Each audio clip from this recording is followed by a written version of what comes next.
Last Friday, I conducted a final 2022 Superflex rookie mock draft to get one last look at rookie values before the 2022 season officially starts. So let's take a look at this draft board. At the 101, obviously, it's Breece Hall. There's literally no argument for any other player to be drafted 1.01 in this class. I will add that if you are worried about Michael Carter eating into Hall's workload, stop. This is Dynasty. We're playing long term, and that means being patient past the first 8 weeks of these guys' rookie seasons. At 1.02, also feels like another obvious one at this point. It's Drake London. He's just that dude, the clear wide receiver one in this class, and I believe that he has the best chance to be the most productive rookie receiver in this season. Another note here, though, this is the point where I would be willing to trade any of these rookies from Drake London on for a random 2023 first. I know that might sound crazy, but just think about it for a minute. Where would you rank London as a rookie in next year's class? For me, he would probably be the wide receiver 3 or 4 behind Jackson Smith and Jigba. Me, that's Jordan Addison, by the way. Get used to that joke.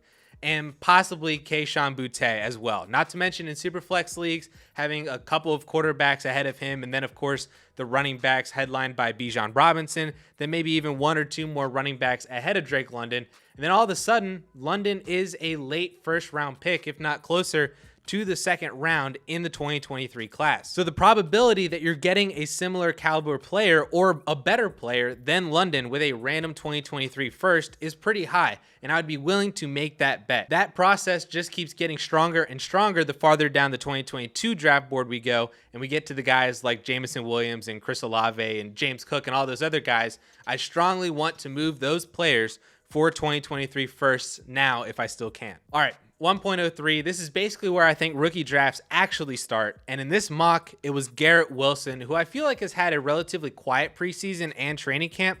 But from what I've heard and seen, he's doing pretty well. The biggest concerns for Wilson are still Zach Wilson's development and then Elijah Moore, who I've actually discussed on this channel as actually being a better prospect and player than Garrett Wilson. And this preseason has certainly validated that to an extent. Wilson's not a player that I'm 100% confident in, and I have actually made the Wilson for a 23 first trade in my home Dynasty League. He just feels like how Devonta Smith was for me last year, which was a solid pick, don't get me wrong, but just one that I just wasn't overly enthusiastic to make. 1.04 then went Kenneth Walker, who I still think has a bid for the 1.03 in this class and would have actually been my pick had I had the 1.03. I believe in the talent, I believe in the situation in Seattle, and while it's not great now, I do believe that it will open up for Walker as early as later on in this season, if not next year for sure without Rashad Penny.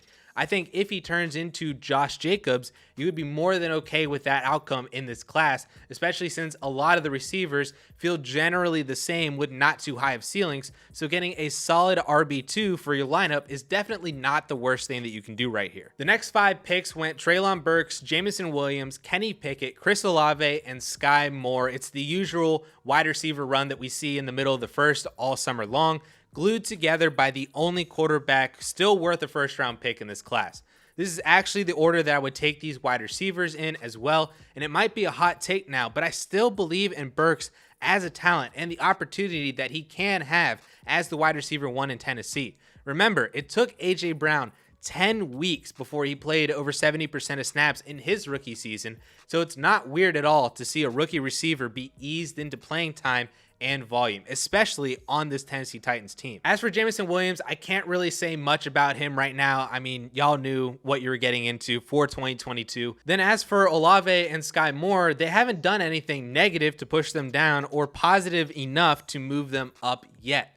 Moore was a camp darling very early on, then he had a small injury and the hype just kind of quieted down. He also barely played at all during the preseason, so we really haven't seen all that much from him yet. And the same goes for Olave, who did catch a nice touchdown pass against the Green Bay Packers, but also hasn't really played all that much either. So there's not much more to say or add about these two players that we already haven't talked about all summer long. I mentioned before that Kenny Pickett was drafted right in the middle of these 4 receivers at the 1.07, which makes complete sense to me as that was basically his ADP all summer long, and there isn't anything that tells me that he should be up or down from that. We know he won't be the starter in week 1, I think, and at least that's what the entire preseason has told us, with Mitch Trubisky getting all the starter reps. But I imagine we probably see Pickett at some point during this year, probably after the Steelers bye week in week 9. So it makes sense that a quarterback drafted in the first round with the offensive weapons that he has should still be a mid-first round pick in Superflex Dynasty League. Then we get to the 110, the rising star in the preseason hype train of Dameon Pierce. And I have so much to say about this. First, I want to admit that I was wrong from my initial view of Pierce as a prospect and his standing on the Texans depth chart. I will admit that I was wrong on that. However, I don't know if there will ever be a better time to sell him in Dynasty than right now, because the going rate for him is a 2023 first, if not even a 23 first plus, which I find to be absolutely insane. Forget for a moment that maybe Pierce is the most productive rookie running back in this class, and that's still a strong maybe. For fantasy, that may not translate into much. I've mentioned on this channel before that we had a 1,000-yard rusher in Houston just 3 years ago named Carlos Hyde, who totaled over 1,100 yards on 255 touches, scored 6 times, and that only translated to finishing as the RB28 on the season, averaging less than 10 fantasy points per game. For comparison, Devonta Freeman averaged about the same points per game last year as Carlos Hyde did in 2019, as productive as he was. Pierce is not a pass-catching back, and the Texans still have Rex Burkhead as their primary pass catcher. If Pierce matched Hyde's production, but then added 20 more receptions and 150 more receiving yards, he still wouldn't have been a top 20 running back last year. Then there's also the fact that Dameon Pierce is a day 3 running back pick, and no matter how productive you are, you get replaced sooner rather than later. I mean, do you remember just last year, Michael Carter led all Jets running backs in production as a rookie. Then the Jets went and drafted Breece Hall in round 2. Elijah Mitchell, fantastic rookie season. Niners still draft Tyrion Davis-Price in round 3 with much higher draft capital than what they gave Elijah Mitchell. James Robinson, fantastic rookie season. Jaguars draft Travis Etienne in round 1. Marlon Mack literally runs for almost 1,100 yards and 8 touchdowns, and then the season after, the Colts draft Jonathan Taylor. Jordan Howard, another fantastic rookie season. Bears draft Tariq Cohen in 2017 ahead of where they got Jordan Howard, and then trade Howard to Philly just 2 years later and then draft David Montgomery. Then you have Chris Carson, who was only productive on the Seahawks because their first round pick, Rashad Penny, just couldn't stay healthy, so that kept Chris Carson in the starting lineup. I mean, you're honestly hoping that Pierce is Jordan Howard, but even then, he doesn't have a long shelf life, and that translates to lower dynasty prices. Since 2016, only 6 day 3 running backs have been valued as dynasty RB1s, the best being Aaron Jones and Devonta Freeman. Then you have Jordan Howard, Jay Ajayi, Lamar Miller, and then for some reason, Spencer Ware.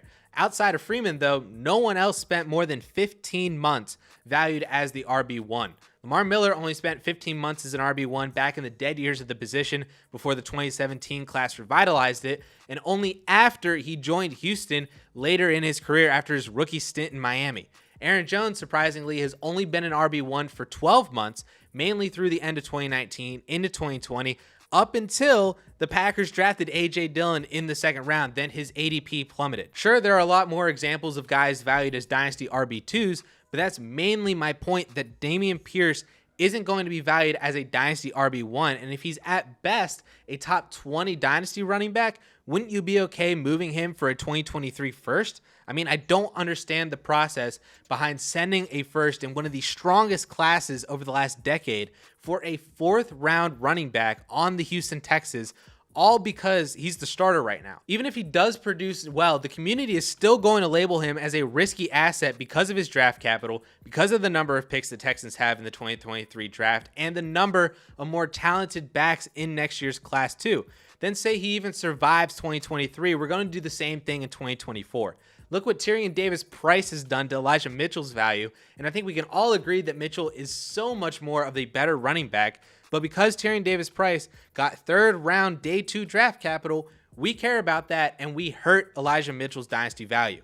Honestly, I don't mind Pierce as a dynasty RB2. He should be ranked in there somewhere, but that means he's going to be around guys like Elijah Mitchell, like Josh Jacobs, David Montgomery, and those are all guys that I hope that you and I can agree on we would trade away right now for a 2023 first. Like Come on, people. This is Dynasty. Use your brains and don't be so nearsighted. Now that we have that out of the way, the next two picks were George Pickens and James Cook. And for George Pickens, I feel like you could make the argument that he should be higher based on his preseason hype, maybe up there with Chris Olave, with Sky Moore, maybe even higher to some of you. But I think he's good actually right where he is.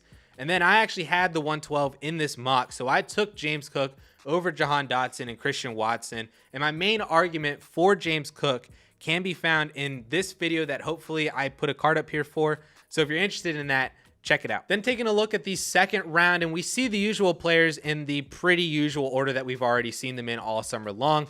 I think it is noteworthy to point out that Christian Watson has fallen to the 2.04 when he was considered up among the receivers in the late first with Chris Olave, Sky Moore, and George Pickens. Jalen Tolbert has obviously risen a bit too as the very likely wide receiver 2 on the Dallas Cowboys until Michael Gallup returns. And then you have Malik Willis and Desmond Ridder, who are surefire second rounders right now, as it's probable that both become starters at some point during the season. Malik Willis especially probably sooner rather than later, and especially sooner than Desmond Ridder. Your third and fourth rounds are pretty typical still too, as the talent pool really begins to fall off. I'm sure you have your risers like Romeo Doubs, Isaiah Pacheco, Isaiah Likely, and then players that have fallen like Khalil Shakir, Hassan Haskins, and Keontae Ingram. But overall, the late round guys are still very much just get your guy territory, and ADP really goes out the window. But it is interesting to see which later round guys people prefer now compared to what they did in May. So here's a look at the entire draft board in all of its glory. And like I said before, I was the person picking at the 112. So my draft went James Cook, Brian Robinson, Jerome Ford, and Velus Jones. Let me know what you guys think about this final rookie mock of the offseason down in the comments. And if you want to hear my 5 biggest tips for dominating your dynasty leagues during the NFL season, you can click right up here and watch that video.